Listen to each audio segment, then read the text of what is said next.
we'll be talking about on the theory of demand.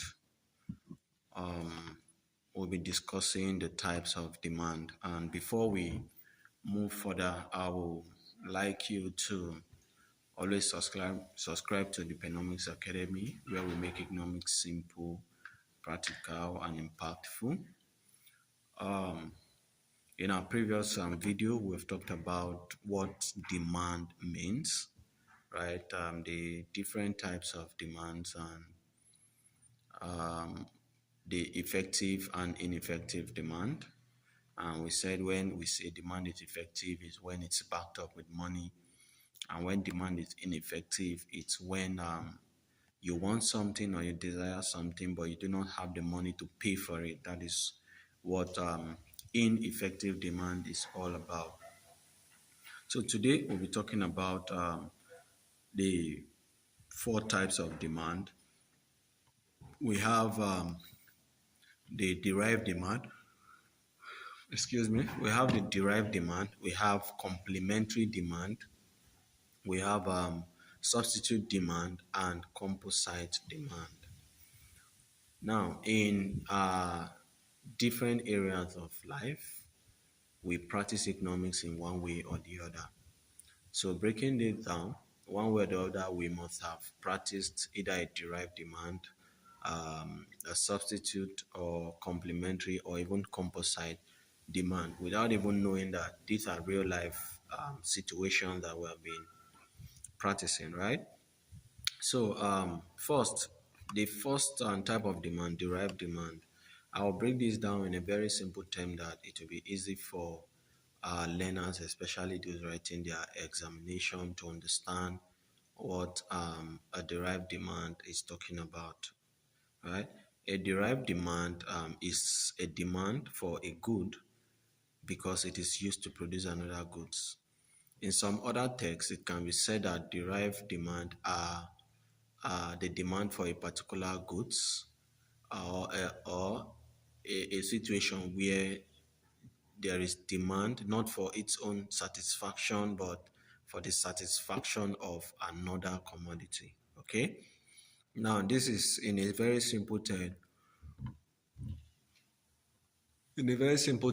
This is like I am demanding for something that I can only use to produce something else, to produce another goods or another commodity, not for the satisfaction of what I am demanding for.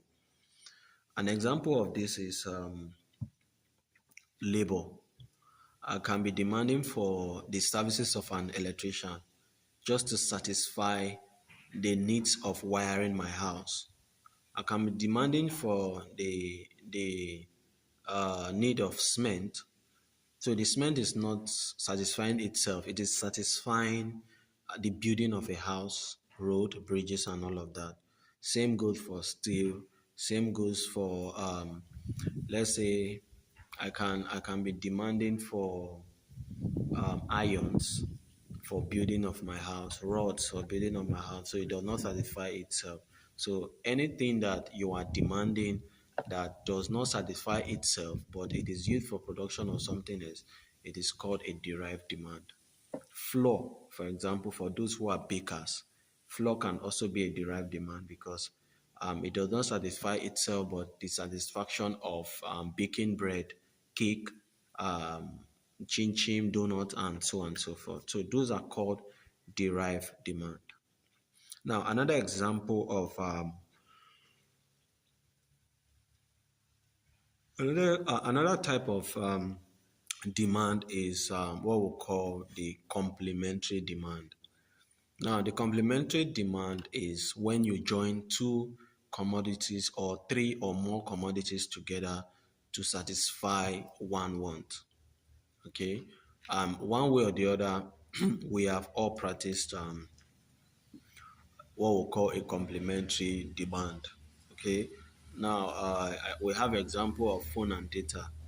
Right, you are buying a phone. Definitely, you need a data or you need airtime for that phone, just to satisfy either browsing the internet or making a phone call.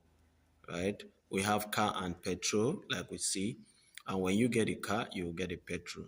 So joining these two commodities to satisfy one want is what we call joint demand. In one way or the other, we most of us put on polo and jean and shoe. Those are complementary demand. The demand for polo has necessitated the demand for jean. A demand for a shirt has necessitated the demand for plain trousers. So you see, because you want this, it means you have to buy this. Because you are buying a cylinder, a gas cylinder, you must buy the gas, right? Because you are buying kerosene, you will buy stove, or because you are buying stove, you buy kerosene. So this, because of the demand for one product, it has necessitated the demand for another product. So because you are buying book, you will buy biro, right? So these are what we call a complementary demand. Now, let's say for a student who is going to school, you get a bag, school uniform, a sandal, a stockings. For those who are using tie or cap, you get this. You buy a book, you buy textbook, you buy pen, pencil, and all of that. Those are complementary demand, just to satisfy the want of education, right? So when you see two or more commodities coming together to satisfy just one thing, it is called a complementary demand.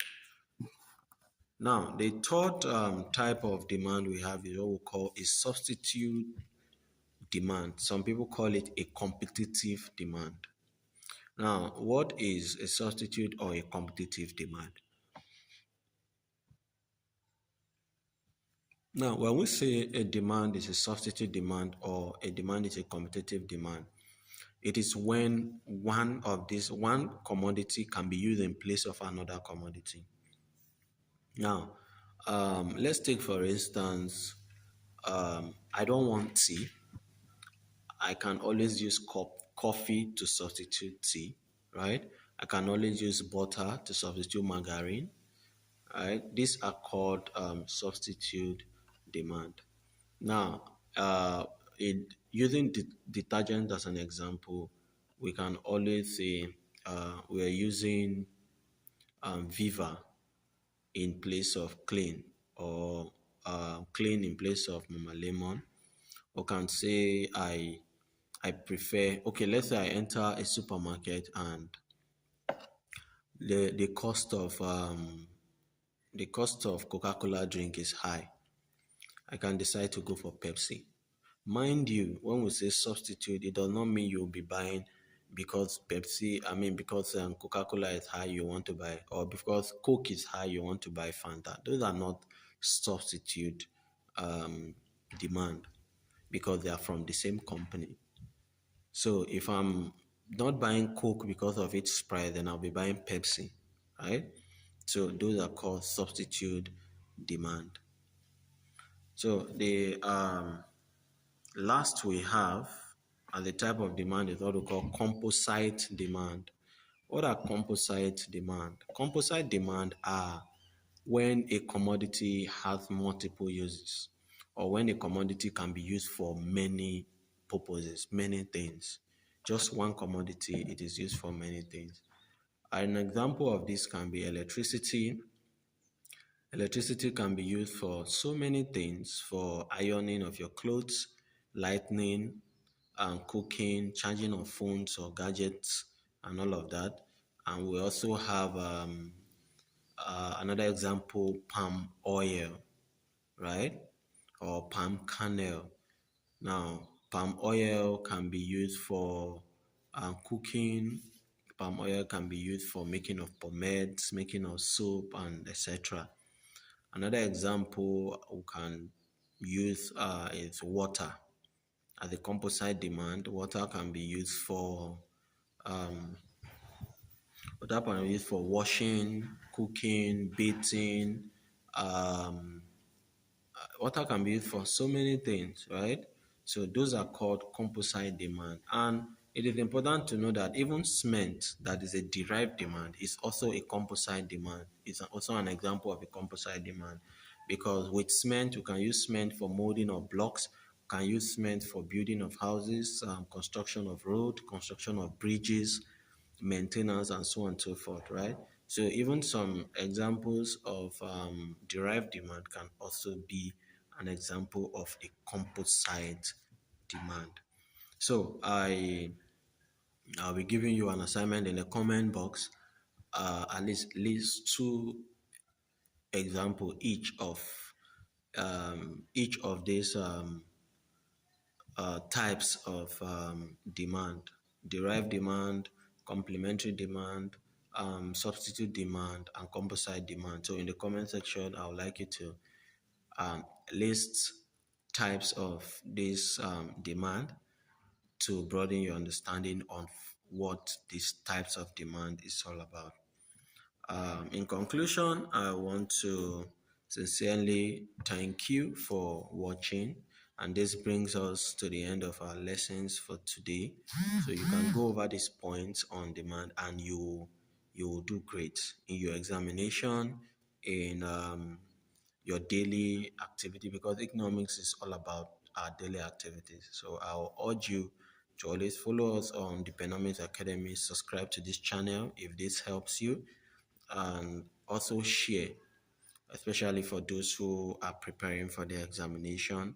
The Dpenomics Academy is an educational channel, and I would like you to always stay tuned to our channel because we'll always be dropping videos on different topics in economics, and definitely we're going to break down economics into a very simple, practical, and impactful way that even the every learner will be able to comprehend and understand what economics really entails. Economics is not difficult; it only takes us to break it, and that is why this channel is here. So please follow us at the Dpenomics Academy. Thank you for listening.